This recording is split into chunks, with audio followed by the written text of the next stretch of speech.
Selamat pagi, teman-teman sekalian. Saya Freelance Sinamo, NIM 19018 dari Prodi Pendidikan Bahasa Inggris, Fakultas Bahasa dan Seni, ingin mempersis e-commerce dan mobile apps untuk mata kuliah kewirausahaan. Baiklah teman-teman, pertama-tama kita akan membahas mengenai pengertian e-commerce. E-commerce atau electronic commerce bisa diartikan sebagai mekanisme transaksi, jual dan beli dengan menggunakan fasilitas internet sebagai media komunikasi. E-commerce dapat dipandang sebagai revolusi di bidang perdagangan. Sebelumnya, e-commerce hanya memiliki fitur penjualan atau transaksi melalui televisi dan radio. Namun, seiring berkembangnya teknologi, membuatnya semakin memiliki kemajuan dalam bidang fitur, yaitu dia dapat diakses melalui internet. Hal ini tentu saja semakin mempermudah konsumen dalam melakukan tindakan jual beli beserta produsen. Baiklah, selanjutnya yaitu kita akan membahas jenis-jenis e-commerce. Terdapat 6 jenis e-commerce, yaitu pertama business to business atau B2B. Jenis ini di mana sebuah perusahaan menjual produk atau jasa kepada perusahaan lainnya. Dalam model e-commerce ini, biasanya pembeli memesan barang dalam jumlah besar. Contohnya adalah sebuah perusahaan yang membeli perlengkapan kantor dari sebuah produsen. Yang kedua yaitu business to consumer atau B2C. Dalam jenis e-commerce ini, sebuah perusahaan menjual produk atau jasa kepada konsumen. Pada umumnya, pelanggan dalam e-commerce B2C hanya mengecer. Jika Anda pernah membeli dari suatu toko online, aktivitas tersebut termasuk dalam golongan ini. Yang ketiga yaitu consumer to consumer atau C2C. Pernah menjual barang bekas ke orang lain yang membutuhkannya melalui internet? Aktivitas tersebut termasuk dalam e-commerce jenis ini. Dengan kata lain, C2C adalah transaksi online antara dua individu. Yang keempat yaitu consumer to business atau C2B. Berkebalikan dengan B2C, e-commerce C2B adalah skenario di mana seseorang menjual produk atau layanan kepada sebuah perusahaan. Misalnya menawarkan dan menjual logo buatannya kepada sebuah bisnis makanan.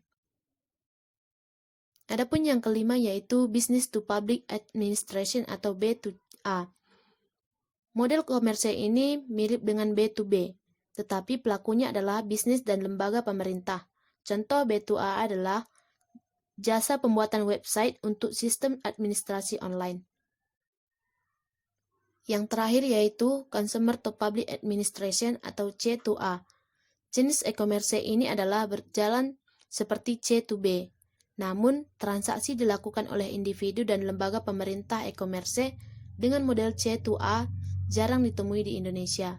Jenis transaksi yang terjadi biasanya berbentuk jasa. Baiklah, selanjutnya yaitu kita akan membahas mengenai kekurangan dari e-commerce. Pertama yaitu pencurian informasi rahasia yang berharga. Gangguan yang timbul bisa menyingkap semua informasi rahasia tersebut kepada pihak-pihak yang tidak berhak dan dapat mengakibatkan kerugian yang besar bagi si korban. Kedua yaitu kehilangan kesempatan bisnis karena gangguan pelayanan. Kesalahan ini bersifat kesalahan non-teknis seperti aliran listrik tiba-tiba padam. Ketiga, penggunaan akses ke sumber oleh pihak yang tidak berhak. Misalnya seorang hacker yang berhasil membobol sistem perbankan. Setelah itu, dia memindahkan sejumlah rekening orang lain ke rekeningnya sendiri. Keempat, yaitu kehilangan kepercayaan dari para konsumen.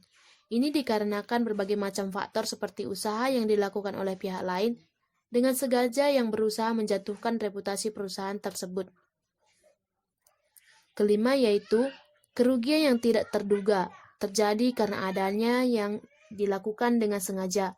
Ketidakjujuran praktek bisnis yang tidak benar, kesalahan faktor manusia atau kesalahan sistem elektronik. Keenam yaitu kehilangan segi finansial secara langsung karena kecurangan.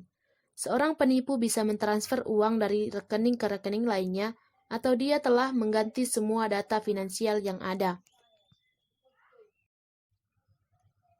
Sebagai salah satu fitur bisnis, e-commerce juga memiliki kelebihan, yaitu antara lain revenue stream, aliran pendapatan baru yang mungkin lebih menjanjikan yang tidak bisa ditemui di sistem transaksi tradisional. 2. Melebarkan jangkauan atau global reach. Ketiga, meningkatkan customer loyalty. Keempat, meningkatkan supplier management. Kelima, memperpendek waktu produksi. Keenam, meningkatkan value chain atau mata rantai pendapatan. Ketujuh, dapat meningkatkan market exposure atau pangsa pasar. Dan terakhir yaitu menurunkan biaya operasional atau operating cost. Itulah kelebihan serta kekurangan dari e-commerce. Selanjutnya kita membahas tentang mobile apps. Pertama yaitu pengertian mobile apps. Mobile apps adalah sebuah aplikasi yang memungkinkan Anda melakukan mobilitas dengan menggunakan perlengkapan seperti PDE, PDA, telepon seluler atau handphone. Namun pada analisis ini saya menggunakan mobile apps dari Lazada. Pemanfaatan aplikasi mobile untuk hiburan, pekerjaan kantor, browsing, dan lain sebagainya banyak digemari oleh hampir 70% pengguna telepon seluler. Karena dengan memanfaatkan adanya fitur game, musik player, sampai video player, membuat kita menjadi semakin mudah menikmati hiburan kapan saja dan dimanapun. Mobile apps juga menggunakan aplikasi Lazada. Lazada memiliki fitur yang menarik serta mudah untuk digunakan.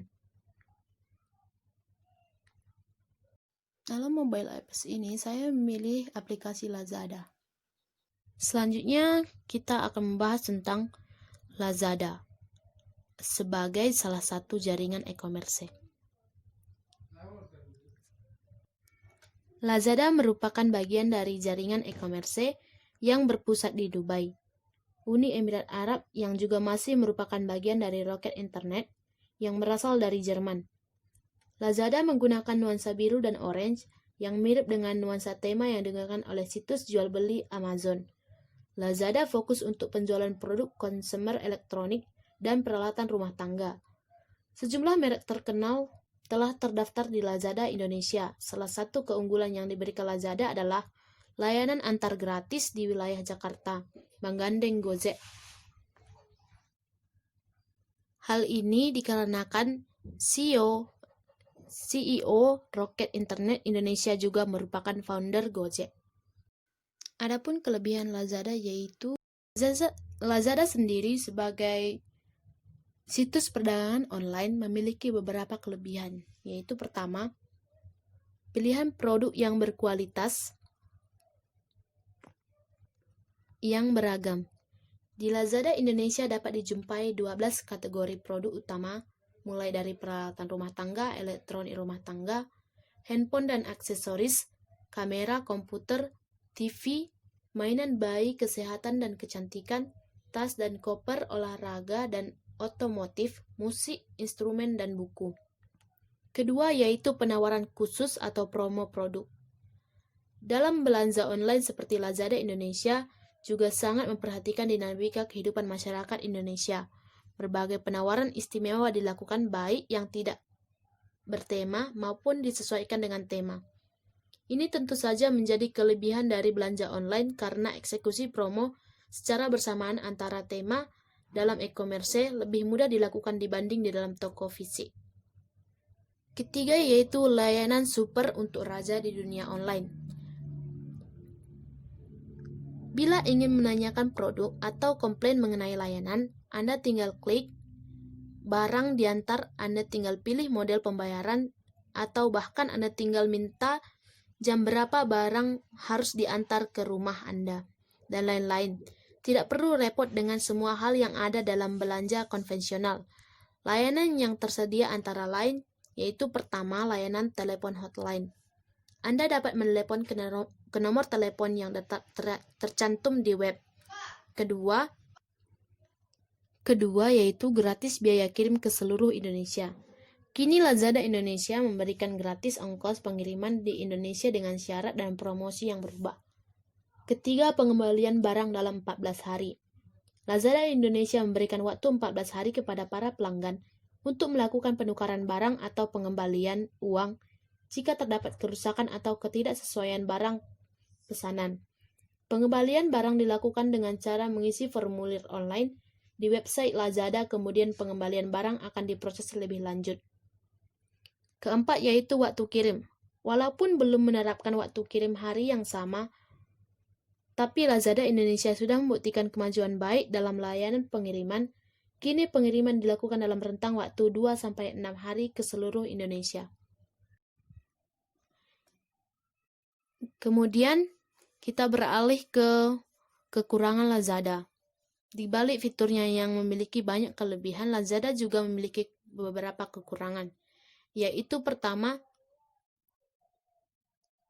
tidak menutup kemungkinan dari customer yang berkunjung ke web ini dan meragukan integritas dari situs e-commerce ini yang dikarenakan nomor customer yang dicantumkan di situs merupakan nomor provider untuk telepon genggam yang dianggap sama kebanyakan situs atau penjual produk bohongan atau penipuan yang juga tersebar di internet. Kedua, yaitu respon layanan konfirmasi pembayaran yang masih sedikit terlambat. Ketiga, beberapa produk yang available stock di website ternyata out of stock di gudang. 4, layanan m-banking dan pembayaran kartu kredit yang belum memiliki integritas tinggi. Yang terakhir yaitu kita dapat dengan sederhananya kita dapat membuka peluang usaha baru di Lazada. Adapun cara yang kita dapat lakukan yaitu pertama, melengkapi dan memberikan dokumen yang diperlukan. Melengkapi dan memberikan dokumen yang diperlukan yaitu cara jual barang di Lazada. Pertama, membuka website www.lazada.co.id dan klik tombol daftar yang terletak di pojok kanan atas. Kedua, lengkapi form pendaftaran dan berikan dokumen yang diperlukan seperti soft copy surat izin bisnis Anda atau soft copy KTP. Kedua, soft copy dokumen rekening bank atau buku tabungan rekening koran. Ketiga, baca dengan teliti isi perjanjian penjual, kemudian setujui dan tanda tangani apabila Anda setuju dengan isi perjanjian tersebut. Langkah kedua yaitu aktifkan akun Anda. Cara mengaktifkan akun yaitu klik tombol menjadi seller dan isi form seller yang tersedia dengan lengkap dan akurat. Setelah melakukan pengisian form seller, ikuti langkah-langkah selanjutnya yang diberikan untuk menyelesaikan proses pendaftaran seller. Lazada juga menyediakan fasilitas seller center yang dapat digunakan penjual untuk memantau keseluruhan proses transaksi atau bila terjadi retur, pembatalan maupun transaksi sukses, dan laporan penjualan harian. Fasilitas ini tersedia dalam aplikasi. Adapun langkah yang ketiga yaitu daftarkan produk Anda dan mulai berjualan. Agar produk bisa live dan mulai terlihat oleh pengunjung Lazada, setidaknya Anda harus mengunggah 5 produk terlebih dahulu. Siapkan foto produk dengan kualitas terbaik dan konten yang menarik untuk diunggah, sehingga dapat membuat customer tertarik untuk berbelanja atau membeli produk yang kita tampilkan. Baiklah teman-teman, sekian dari hasil presentasi yang dapat saya berikan dari hasil analisis e-commerce dan mobile apps, yaitu mobile apps Lazada yang telah saya lakukan.